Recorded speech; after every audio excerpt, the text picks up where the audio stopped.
Hello everyone, welcome to study with Gyan Prakash. तो friends, जैसा कि आप लोग जानते हैं कि आर 2023 की जो पुनः परीक्षा है, री एग्ज़ाम है, ये 22 दिसंबर 2024 को होने जा रही है परीक्षा। तो आपके पास समय लगभग 4.5 महीने का बचा हुआ है परीक्षा की बहुत अच्छे से तैयारी आप कर सकें। इसके लिए PYQs बहुत ही इंपॉर्टेंट होते हैं, लेकिन PYQs की जो एग्जैक्ट एक्सप्लेनेशन होती है, व्याख्या होती है, वो कहीं कहीं पर आपको कन्फ्यूज करती है। तो ये जो सीरीज चल रही है, इसमें हम प्रश्नों की पूरी व्याख्या आपको दे रहे हैं ताकि आपकी जो तैयारी है वो और बेहतर तरीके से हो सके। साथ ही साथ जितने भी प्रश्न अब तक पूछे गए हैं RO में, UP PCS में और अन्य सभी प्रतियोगी परीक्षाओं में, तो सारे प्रश्न यहाँ पर मैं आपके सामने रख रहा हूँ। फिलहाल आज के जो प्रश्न हैं ये RO 2023 परीक्षा जो कि हुई थी 11 फरवरी को, उसी में से लिए गए प्रश्न हैं। तो देखिए, आज का जो पहला क्वेश्चन है क्या है कि पंजाब के विलय के संबंध में निम्नलिखित में कौन सा कथन असत्य है। पूछ रहा है कौन सा कथन असत्य है। ठीक है, 29 मार्च 1849 को गवर्नर जनरल की ओर से घोषणा की गई कि पंजाब राज्य समाप्त हो गया है, ये कथन सही है। महाराजा दिलीप सिंह के सभी प्रदेश भारतीय ब्रिटिश साम्राज्य का हिस्सा बन गए हैं, ये कथन भी सही है। और दिलीप सिंह को 2.5 लाख वार्षिक पेंशन दे दी गई थी, ये कथन भी सही है। यानी कि A, B और C तीनों सही हैं। उपयुक्त में से कोई नहीं, ये हमारा उत्तर बनेगा, क्योंकि इसमें से कोई भी असत्य नहीं है। ठीक है, तो जैसा कि आप लोग जानते हैं कि पंजाब का विलय दूसरे आंग्ल सिख युद्ध के बाद हुआ था, और इसके बाद जो शर्तें यहाँ पर लिखी गई थी, ये सभी शर्तें यहाँ पर लागू हुई थी। अगला क्वेश्चन देखते हैं। इसरो द्वारा लॉन्च किए गए मंगलयान के संदर्भ में निम्नलिखित में विचार करिए। देखो, हुआ क्या था कि इसरो ने हाल ही में चंद्रयान 3 जो लॉन्च किया है, तो चंद्रयान 3 भारत का, या यूँ कहिए कि दुनिया के सफलतम चंद्रयान मिशनों में से एक है। और लगातार चंद्रयान 3 की जो सफलता है उसके लिए इसरो को कई सारी बधाइयाँ, कई सारे अवार्ड भी मिले हैं। तो इसरो के जो पुरानी उपलब्धियाँ हैं उस पर भी प्रश्न एग्जाम में पूछ लिए जा रहे हैं। जैसे कि यहाँ पर प्रश्न था कि इसरो द्वारा लॉन्च किए गए मंगलयान, अब मंगलयान लॉन्च हुआ था 2013 में, ये सही है। और इसे मार्स ऑर्बिटर मिशन भी कहा गया था, ये भी सही है। तो यहाँ पर दोनों कथन सही हैं, मतलब 1 और 2 दोनों यहाँ पर सही हैं। तो यहाँ पर देखेंगे अगर आप, तो बहुत ही पुराना प्रश्न यहाँ पर उठा लिया गया था। मंगलयान 5 नवंबर 2013 को लॉन्च किया गया था, और कहाँ से लॉन्च किया गया था, तो श्रीहरिकोटा आंध्र प्रदेश के सतीश धवन अंतरिक्ष केंद्र से इसे लॉन्च किया गया था।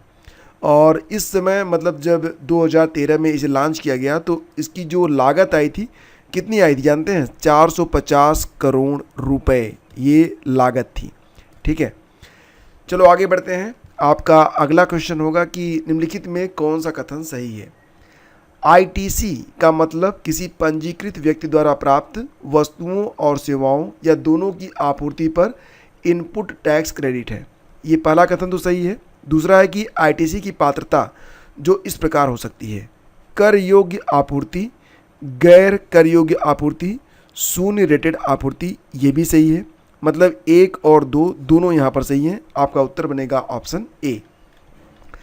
देखो, ये क्वेश्चन नंबर 4 है कि मौलिक अधिकार पर संविधान का भाग 3 USA के बिल ऑफ राइट्स पर आधारित है, ये कथन सही है।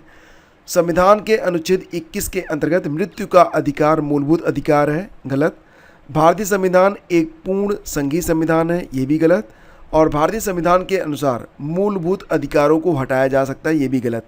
यानी कि यहाँ पर क्या पूछ रहे हैं कि निम्नलिखित कथनों में कौन से कथन गलत हैं, तो B गलत है, C गलत है और D गलत है। तो इसमें जो ऑप्शन है B, C, D, यानी कि ऑप्शन D, ये आपका उत्तर है। ये देखो, सूची 1 को सूची 2 से सुमेलित करना है, और ये प्रश्न प्रायः जो है UP PSC, UP SSSC, UP की परीक्षाओं में पूछ लिया जाता है। उत्तर प्रदेश राज्य ललित कला अकादमी जो कि स्थित लखनऊ में, इसकी स्थापना होती है कब? देखो फ्रेंड्स, इसकी स्थापना हुई थी कब? 1962 में। इसके बाद संगीत नाटक अकादमी की स्थापना हुई थी 1963 में। भारतेंदु नाट्य अकादमी, इसकी स्थापना होती है 1975 में। और अयोध्या शोध संस्थान की स्थापना होती है 1986 में। तो यहाँ पर मैंने लिख दिया है पूरा डेट। उत्तर प्रदेश राज्य ललित कला अकादमी 8 फरवरी 1962, उत्तर प्रदेश संगीत नाटक अकादमी 13 नवंबर 1963, भारतेंदु नाट्य अकादमी 2 जुलाई 1975 और अयोध्या शोध संस्थान ये 18 अगस्त 1986। ये आपका बिल्कुल करेक्ट है। फिर इसके बाद आगे बढ़ते हैं। क्वेश्चन होगा कि नीचे दो कथन दिए गए हैं। देखो कथन और कारण वाला प्रश्न आ गया है। कथन है कि संविधान संघ की कार्यपालिका शक्ति भारत के राष्ट्रपति में निहित करता है। संविधान का ये अनुच्छेद कौन सा होगा? तो देखो फ्रेंड्स, संघ की जो कार्यपालिका शक्ति है ये भारत के राष्ट्रपति में निहित है। ये कथन बिल्कुल आपका सही है। और इसके बाद है भारत का राष्ट्रपति राज्य का संवैधानिक प्रमुख होता है। तो ये कथन भी आपका सही है, यानी कि 1 और 2 दोनों सही हैं। राष्ट्रपति भारत सरकार का संवैधानिक प्रमुख है। ये संविधान के अनुच्छेद 53(1) में कहा गया है। 53(1), ठीक है।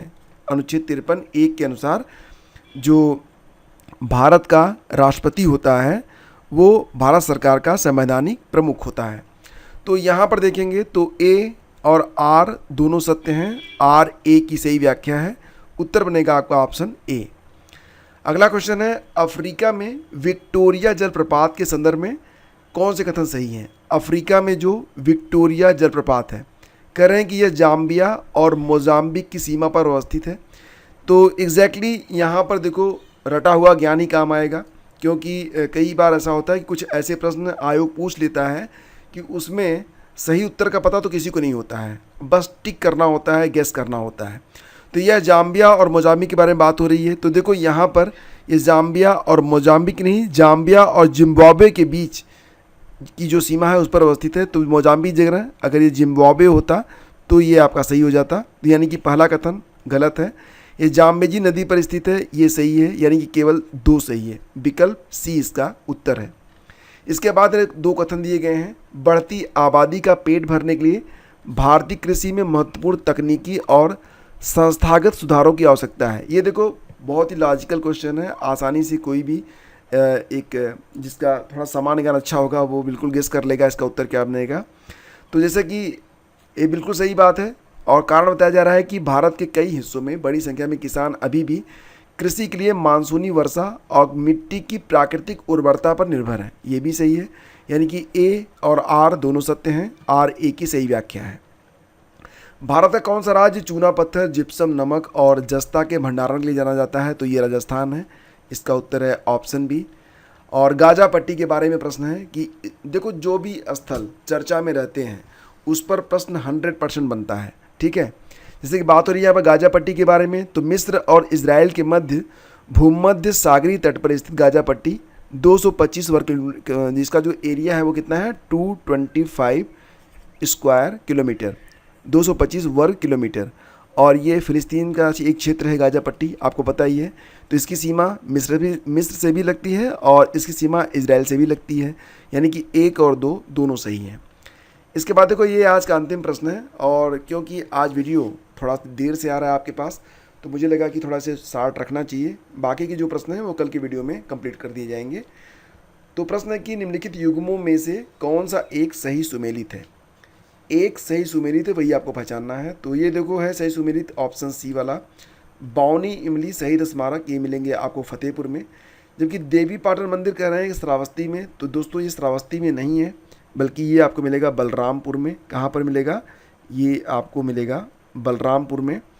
चीनी मंदिर महोबा में नहीं है, चीनी मंदिर आपको मिलेगा कुशीनगर में। और समसपुर पक्षी विहार बता रहे हैं अमेठी में है, ये आपको मिलेगा रायबरेली में, ठीक है। तो देखो सेशन छोटा होता है लेकिन सारगर्भित होता है, और निश्चित रूप से आप आने वाली जो सीरीज़ है अगर उसको कंप्लीट करते रहेंगे तो आपके अंदर एक अलग प्रकार का जो कॉन्फिडेंस है वो पैदा हो जाएगा। और यकीन मानिए कि बहुत सारे प्रश्न आपसे एग्ज़ाम में यहाँ से डायरेक्टली पूछे जाएंगे। तो बने रहिए हमारे साथ। वीडियो अच्छा लगा है तो लाइक और शेयर जरूर कीजिएगा। मिलते हैं आपसे अगली वीडियो में, तब तक के लिए आगे दीजिए। नमस्कार, जय हिंद।